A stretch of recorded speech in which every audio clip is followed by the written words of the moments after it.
right, welcome back to another episode of The Pursuit of Everything.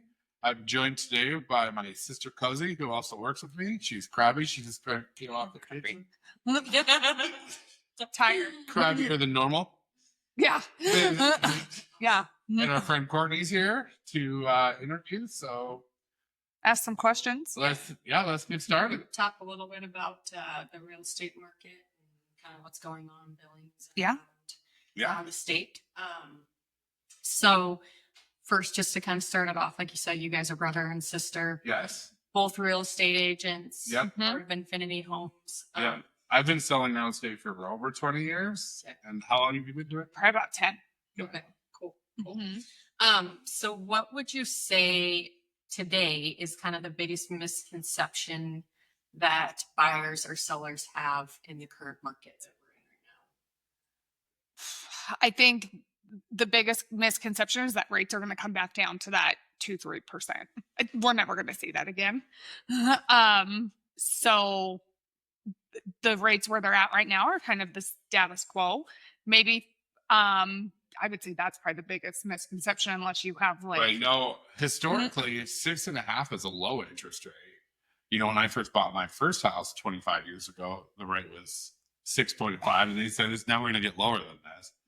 And I geek out on the economics part of it and what controls the interest rate and stuff and everything like that. And I think if we see interest rates get back to the 5s, I think that is good for a healthy economy. I think that drives everything, keeps people working, keeps people buying. So maybe the biggest misconception that I'm seeing right now is that buyers think it's a complete buyer's market, where in Montana, we've got such a low inventory of houses. Like Cozi said, people are in their houses at 3% interest, and those people just aren't selling. Right. And for good reason, they shouldn't be selling.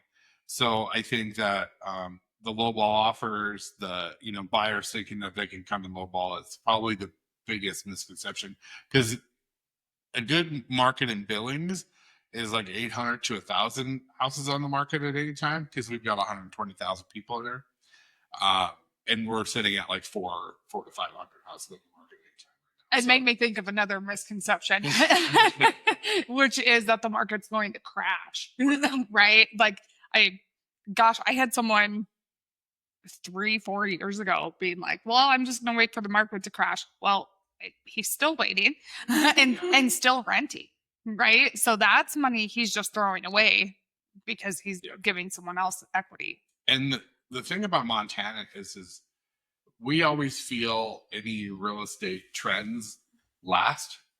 Everything moves a little slower here. So like right now you are seeing Phoenix and Vegas in almost a recession, because the housing market went up so fast, and now it's coming down just as fast. But even like in 06 or 08, when markets were crashing, Billings just stayed level. We didn't lose any equity, we didn't gain any equity, but we stayed level, where other markets lost a ton of appreciation in their homes. Where Montana's really, because we stay pretty even. I also did just see in a real estate group that I'm part of, like on social media, that East Coast right now is multiple offers. They're already like Levi said, it always kind of hits us later. It starts on the coast always first, right? So if they're seeing multiple offers, it'll come to us. Which is kind of good for us, because we can kind of watch the trends and see what's happening in bigger markets and prepare for when that get ready for it to happen here. Just like everything else, it's like music, stuff, clothes, right? You're like, oh, I just started buying these Haircuts, certain type of socks, and now they're almost all out of style. Yeah. I guess that kind of leads into the next question of, would you say it's more buyers, sellers market? In Billings right now, it's pretty even. Like, a buyer can come in and negotiate and ask for some stuff on home inspection and that kind of thing. We are seeing like longer days on market. Like, a couple of years ago, it was like the average was probably like 3 days on market, to where now our average is 30, which is more of a even market number. So, houses are sitting on the market for longer. People can negotiate, but it's still not But, right, like Levi said, we just don't have the inventory. Yeah. We bought our house in 22. Mhm. And so we have that like 3% interest rate. And we're to the point now where we would love to move. And Well, because how many kids have you had since then, right? And we're feeling like You're probably bursting at the get seams. bigger, but we're like, it's really hard to wrap your mind around giving up a 3% interest rate for double that. Mhm. Because you're like, we could get the same house and probably be paying more on it. Absolutely. Absolutely. Yeah. Even with the equity that you have. Yeah. So it is tough. But family dynamics change. And that's the best part about real estate, people's family grows. The greatest thing for our industry is divorce. I was just like, he's not going to say that out loud. I'll say it out loud. Yeah. So, Honestly, change. yeah, right? Like your family grows, people get divorced, people pass away. It's right. Things happen. People have to sell and move. Yeah. So, choice. Mhm. Yeah. So what are some tools or things you're doing to help clients with the high interest rates? It's honestly just about educating, right? Like the average person, we do this every day. So of course we like pay attention to what's going on. And I can tell you until I'm blue in the face, hey, buy a house now. Because let's say you buy at a higher interest rate, rates come down in 6 months, refinance. But when rates come down, like Levi said, when they come down to 5%, the market's gonna pop. It's gonna be mayhem. You're gonna be multiple offers, paying over asking price, to where right now you can negotiate and you can ask for stuff on home inspections and that type of thing. So get in now, refi. To Cozi's point, you're getting a much better price at the house right now than you will in 6 to 9 months. Yeah. And then you can always refi and get that lower rate, where you can't refi the price of the home that you're getting. Okay. So we're doing rate buy downs. We're doing there's lots of different options for people. And again, it goes into that negotiation factor, right? Like, so you can go in and you can ask for a seller to help pay for an interest rate buy down.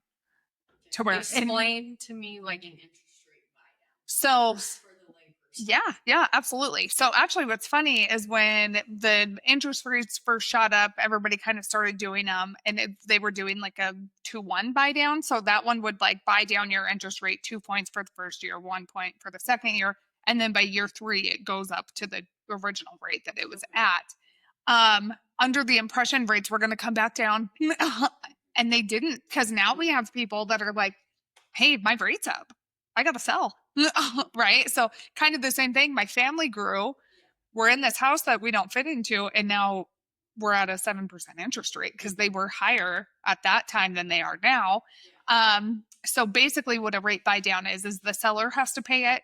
So you can go in and say it's a $500,000 house, and you can say, hey, like we'll pay $500,000, but I need $20,000 from the seller to buy down my interest rate. So they're essentially prepaying your interest up front. Right? So they buy that rate down. Now a lot of them are permanent buy downs because who knows when rates are going to come down. Yeah. Right? But so let's say they buy your interest rate from a 6.5 to a 5.5. Yeah. That's cool. So, right. So instead of like you negotiating on the purchase price, you're negotiating on the rate, which is giving you a more comfortable payment. Okay. Yeah, that's awesome. Because a lot of people are, instead of buying for the price of the house, they're buying it almost like a car. Like they're talking about the payments of what they can afford rather than negotiating, getting the best price of the house. Yeah.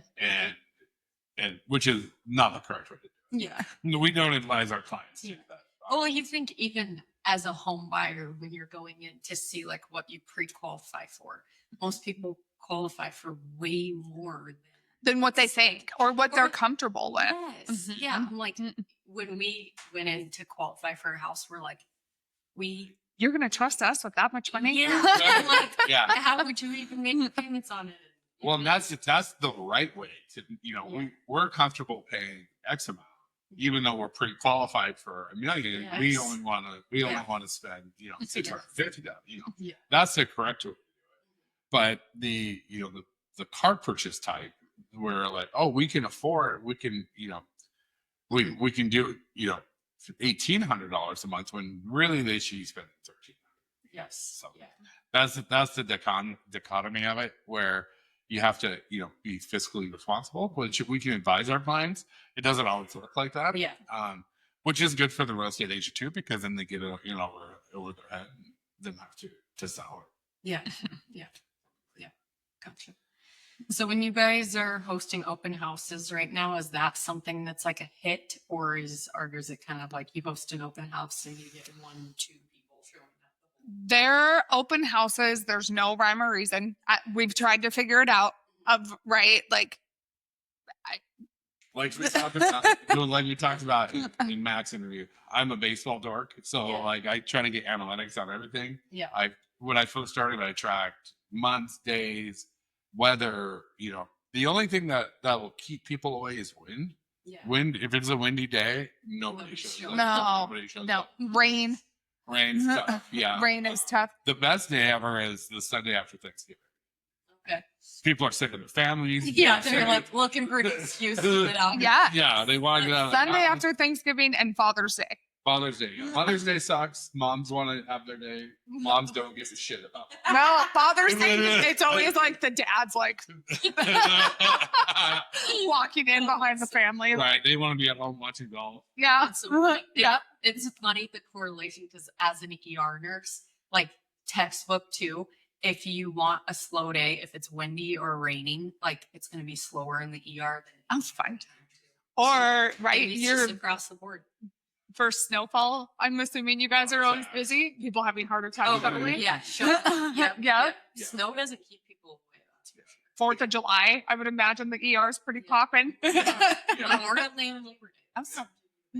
But the best way to get clients as a real estate agent, in my opinion, and I've been doing it for 20 years, is open houses. We've had great success. I just sold a house off an open house, and I've been telling Cozi, like, I just turned 49 in the spring. I don't want to be 50 doing open houses. Yeah. But then I go and I do an open house and absolutely slay it. Yeah. And you have to be super personable without being pushy. Yeah. Without being car salesy. You have to, I always teach agents, like, we're there to make friends. Mhm. People do business with their friends, so you got to Yeah. be super super likable, which Cozi struggles with. We like to have competitions who can pick up the most clients at open houses. For some reason, I will say, remember that a few weeks ago, you did one that was like hammered busy and mine was crickets. So it's like, you just don't know. There is no rhyme or reason, but it's a numbers game. You just have to keep doing them.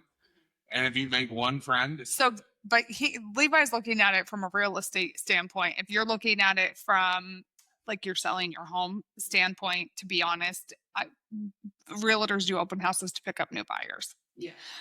You rarely sell a house at an open house. I think I have like once. You just did, I but just like, did it, yeah. it- Which I said and I literally said, like, that week, like, we never sell like the house at an open house. no, and then it's hard because it's like, setting up the signs sucks. It's the worst part. the It's the absolute worst part. time, like we always are like, it's right in the middle of the day on a Sunday, right? Like, why isn't it at like 9 a.m. Yeah. Yeah. and you just get it over with for the day? 'Cause Then you you can't can find it. no, Yes. you can't do anything with your fun day. Yeah. And it is always on weekends too. Yeah, Yeah. but We've tried like Wednesday evening open houses. We've tried Saturday open Yeah. houses. It just never works. a Sunday. Especially But- in summer, Well, and summer's hard too because then it's like people People are are out, out. right? If it's too nice out, Which is what I think happened to me this Sunday. It was just so nice and like um, 85 degrees and Yeah. crickets. Yeah. yeah. So do you guys do open houses on all, like, say you're building a spec home? Will you do an open house if it's not like a pre-sold? We do. Yeah, that's where I was at this weekend. Okay. When I first started, I would do open houses if I didn't have any inventory. I would do a house that was just for me. I would just sit in there and walk people through it.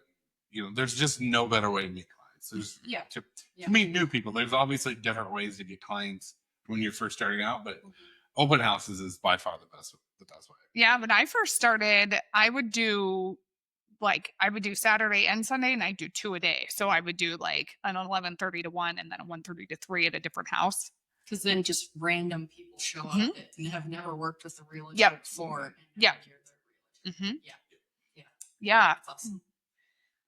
In Billings, I think I might already kind of know the answer to this, but what neighborhoods or types of homes are still hot and what's cooling off? So what areas of Billings So it's super interesting actually, because you wouldn't, at least I thought it was weird. So anything really right now under like that 350 mark is like going fast, and it's right, first time home buyers, people like downsizing, whatever, those are going fast.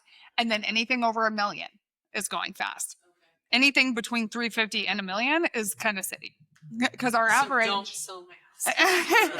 Absolutely, we should talk about it. Yeah, and they're it's taking a month.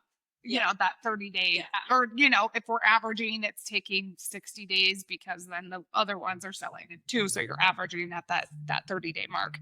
And the reason being that lower price range is a bigger pool of buyers. There's more people that can afford that 350 than can afford the 600. Especially with the interest rates, Yeah. right? So That if the interest rates come down to 5%, that pool that's at 350 is going to jump up to 500, because they're going to have that much more buying power. Yeah. Yes. And the people that are over $1 million, a lot of times are cash, or They don't care. They understand that the interest rate's going to come down. So they're smarter with their money, so they understand. They're not worried about paying as much. So, but the areas, Billings West End is always the hot area. Heights is always busy.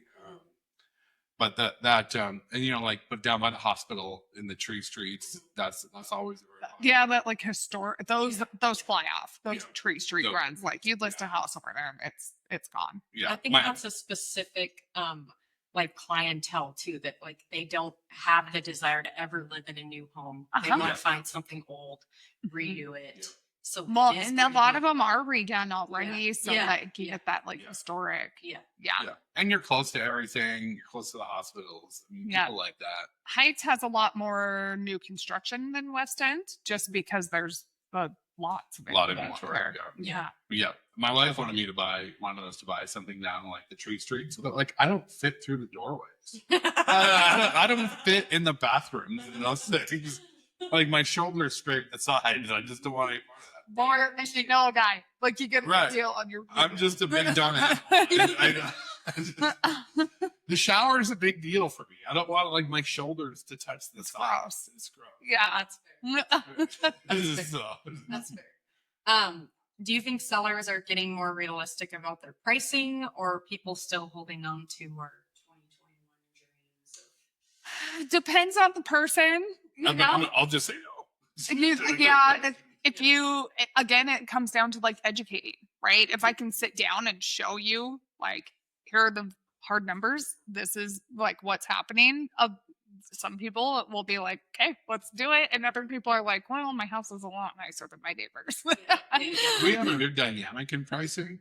Cozi goes off of the comps, what have sold, what in the last year, that kind of stuff.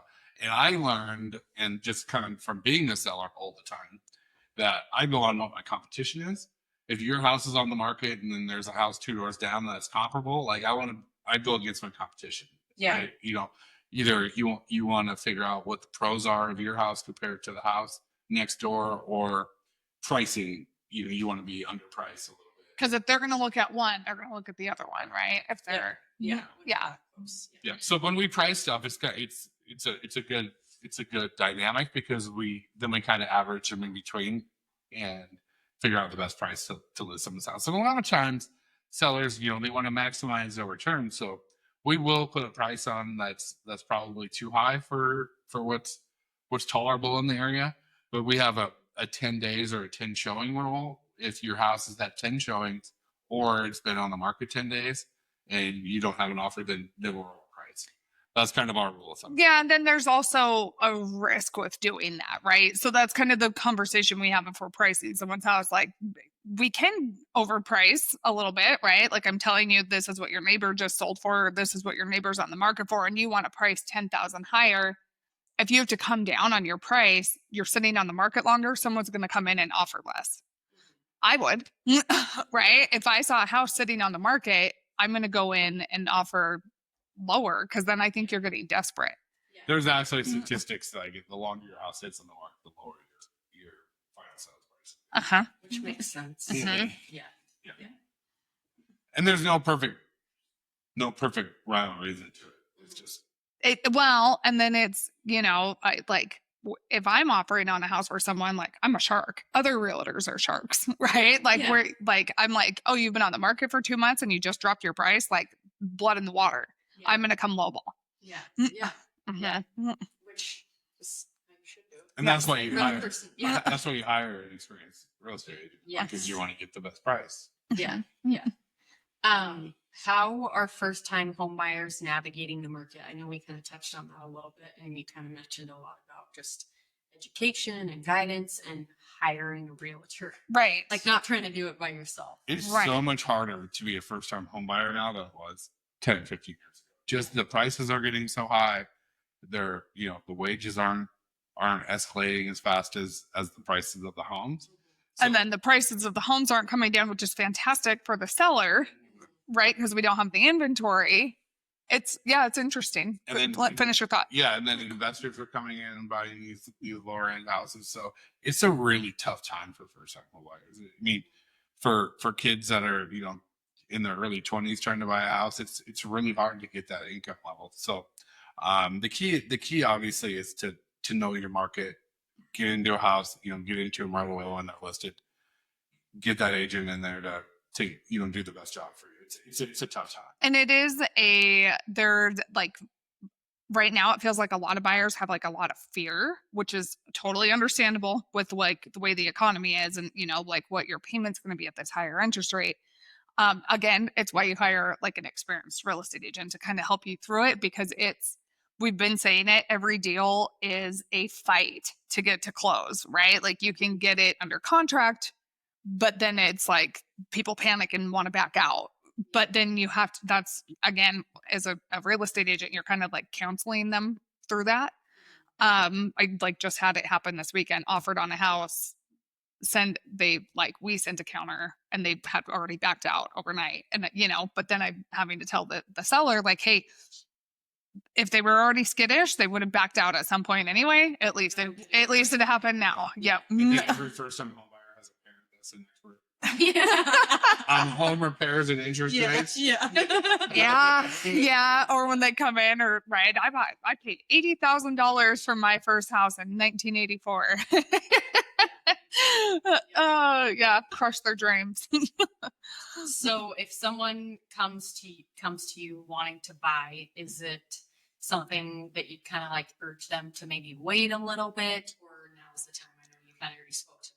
Yeah, I think now's the time. You're going to get a better deal, and then you can refinance later. Yeah. Yeah, and the biggest thing is to get pre-qualified with a lender right away. Yeah. So that way, when the market does pick up and you're in that multiple offers, what you can afford, you can offer. A lot of buyers want to, we want to see what's out there first, but you really need to know your numbers, know what you're comfortable paying before you even start looking. And once you're pre-qualified and you get that approved, you does that have a expiration? 90 date? days. Okay. Yep. But then you can always, right, they can look again in 90 days. It's just a refresh. Yep. And a good lender will save you a lot of time. Yes. They really are worth their weight in gold. So I recommend, we always have referrals for good lenders and stuff like that. I say talk to them before you start. Oh, 100%. The other reason being is my example I always give people is like, I used to have to wear glasses. I never wore them. I just had them for like when I didn't have contacts in, right? So, but I went in to pick out glasses and I'm like, oh yeah, those are cute. They were Prada. I don't need Prada glasses. I don't ever wear them. But it's the same thing if you go out and you look at houses and you like, oh my God, I love this house. And then you go and get pre-qualified after and you can't afford it. It's heartbreaking. So find out what you can afford first, because you don't want to be looking. You could be looking at something that's way out of your ballpark, or you could, like you said, you could be looking at stuff that is way more than what you think. Yeah. And so, yeah. Speaking to the same thing, it's kind of like you are out looking to see what's out there. You fall in love with something, Mhm. then you have to backtrace, go Yep. get Then you're pre-qualified, really and then somebody else gets the house. Somebody else that's already Right. ready to go. Yeah. And then you that look at makes what you sense. can afford, and you would have loved it in the beginning, but then you looked at this really nice, this Right. way more expensive house. It's a huge bummer for people. Yes. And, or even let's say you go look at a house, you're not pre-qualified yet, someone else, and it's like you are in a multiple offer, you're stronger if you're pre-qualified, right? Because that other person could be like, we already are pre-qualified. And if you're not, it's like, Especially if the sellers are like, yeah, to sell. yeah. Being like experts in the field and knowing a lot, like you said, you really study and are kind of a dork about that. What do you think will surprise people next in the next 6 months to a year about how real estate in the market's going to kind of change, or what's going to happen? I don't know if it'll be a huge surprise, but I do, from everything I'm seeing, they're saying in the next 6 to 9 months, rates are supposed to come down. 75% chance in September they're going to drop the interest rate. But the problem is the Fed interest rate is different than the mortgage interest rate. Yeah. The mortgage interest rate's always kind of speculative, so they're going to start pricing, like we just saw rates drop from 6.5 earlier in the week. Now it's 6.35. So they're already kind of pricing that in, but the general public doesn't understand that.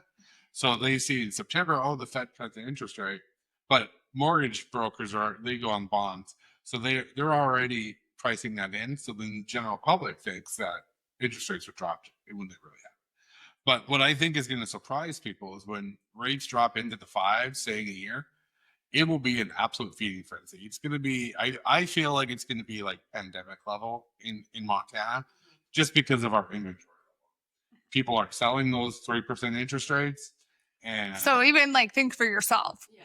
Wouldn't But you that feel might much be more an comfortable instant going from 3 yeah. to 5? You're like, It's okay. here to be like, hey, now we do want to sell. That's Uh-huh. correct. So do you think the inventory will come up along with the? Or No. still wait? I think the It'll go. inventory is going to stay about level where it's at. Yeah. And then- If rates come down, no, right now, and Yeah. then when rates come down, Yeah. I think they'll go down. yeah. So if the rates go down, the inventory will go down because there'll be more people buying. right away. Like Yep. not that sitting on the market for a Yes. couple months. And I think Yes. it'll be aggressive. I think it'll be, not that I want that to happen. I do and I don't. As a seller, I do, because it makes our product worth more. But I don't because it's such a high stress level. But then, Yeah. when with that comes, then the commodities go up. So then lumber goes up. Your plumbing fixtures go up. Like, so then your prices are really going to spike. So I think how aggressive it's going to be, it's going to surprise people. Yeah. Yeah, that makes sense. What makes a great agent right now, and what are the pros to doing things or something you do differently? Doing things differently. I don't know. You start. I think what makes a great agent is consistency. Every agent can sell houses when the market's great. The ones that are out doing open houses every weekend, meeting your clients, it's the compound effect of doing the little things right that make a good agent. Knowing, staying up on what's on the market, the current state of the market. We have so many part-time agents that watch HGTV and $1 million listing that think that I did. Yeah. And I did just see that the National Association of Realtor members dropped off like 25% already. So that's kind of it too. When the market's super hot, there was like so many people getting into real estate. They're like, And then, yeah, and then you can tell that it has, but yeah, 25% NAR said it had dropped we've off. got like between 13 and 1,500 agents in Billings, and 10% of the agents do all the business. It's always like that. Yeah, and I agree. It's because just like the gym, right? You have to go consistently. It's just like Right? consistency is literally the thing that drives all success. You have to keep doing the things that got you there. That's why I'm still doing open houses. That's why, your follow up is so important.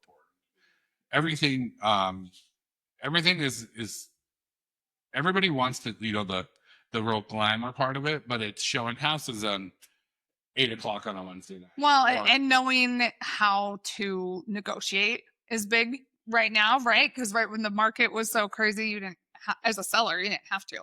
As a buyer, you had to come up with all these like crazy things to try to get into a house, right? But like now you have to know how to negotiate, which I think can like set people apart. And the thing especially if they're not doing it often. Right. Yeah. And the thing that we're doing different that I think is out of our comfort zone is the social media. Just because it's the new way to get in front of people. It's cheaper. When I first started, you put your name in the yellow pages. Yeah. We don't even have yellow pages anymore. Half of the people listening to this probably don't know what yellow pages are. I know. Yeah. So getting attention is the hardest part, and that's where your social media presence, being the expert, showing people that you're the expert, is kind of what we're trying to be different than everybody else right now. Cool. Do you guys feel like the market in Billings closely now that you're, building and selling houses or in different cities around the state? Do you think Montana's kind of like the same each city? Oh no, No, absolutely market's not. completely Yeah. Okay. I always tell people like Billings is kind of like the moderate place. Yeah. Everyone's kind of, I would almost say, normal. You go to Helena, all the everyone's in flannel. Everybody, every dude's got a beard. All the women kind of dress the same. Then you go to Bozeman, and it's like everybody's selling sunset. Yeah. And they're in heels, Yeah. and they think that they're on reality TV. So, but market wise, Billings is pretty even, right? Like even sellers market, all the markets are pretty like Bozeman's sellers. a little more. Yeah. What's nice about Billings is we never really crash because we have jobs, right? We have refineries and hospitals and whatever. So we always stay kind of even. Bozeman is, yes, definitely a little bit more of a seller's market right now. It's also shocking to me, even in Bozeman, the pricing difference. To me, it's still crazy. I'm always like, right, we're $250,000 more on the same house that we're building in Billings. and it doesn't even phase the people. Is the funny part? They're just like, okay. It's tough. I don't know how like nurses and because nurses don't get paid that much more in Bozeman than Billings. So I don't know how anybody affords. And you were for a while, a couple years ago, hearing about that, right? About how like the locals, especially in Bozeman, couldn't afford to live there anymore. And now you're not really hearing it anymore. It's almost like people got used to it. And then Helena is kind of like right in the middle of, as far as pricing. And yeah, Helena just like chugs along is how like for Pretty our steady. sales in Helena are pretty steady. Yeah, it's definitely interesting just to like see the difference though. I keep joking with people because like the big thing in Bozeman right now that I keep hearing is being like generational. And like, We're third generation Montana. like Gallatin, but a lot of them are like Gallatin Valley generational. Like it's a really big thing to be generational there. And but I was like, well, I mean I'm generational Montana as well, but like Eastern Montana, which I feel like gives us even more cred. Oh yeah, more street cred. If you've lived through a Sydney, Montana winter. And I feel like maybe it should be a rule. People moving into Montana, they have to like spend a year in Eastern Montana before they're allowed in the pretty part. So, the trail. The trail. You got to be up on the highline. Yeah.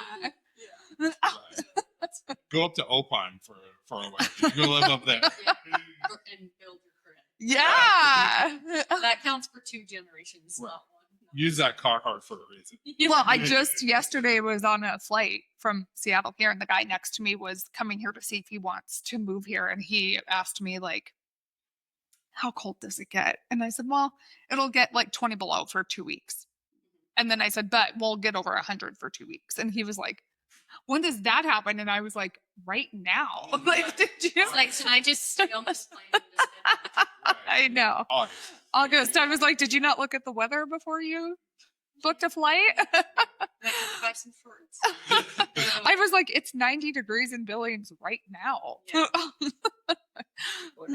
Yes. All right. Well, I guess we'll kind of wrap things up and do some our rapid fire fun Okay. questions. So for both of you, would you say coffee or energy drinks to get you through your day? Winter coffee, summer energy drink.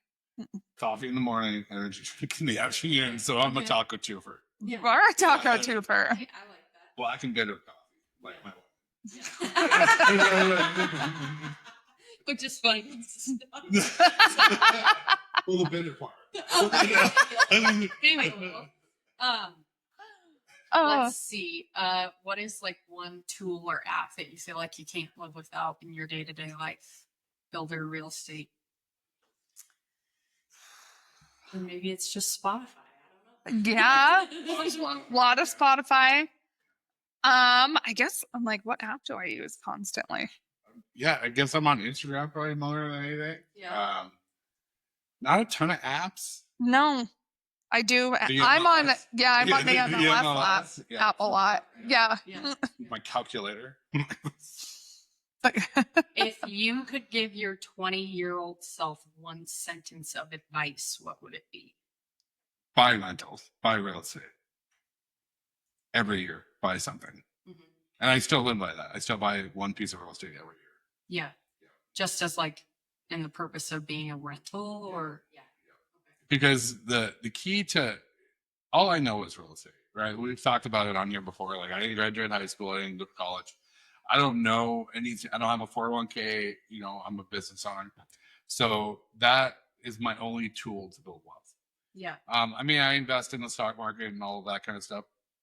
But you can't take the appreciation that you get on the rental that your renter is paying the bill for, the tax benefits, everything like that.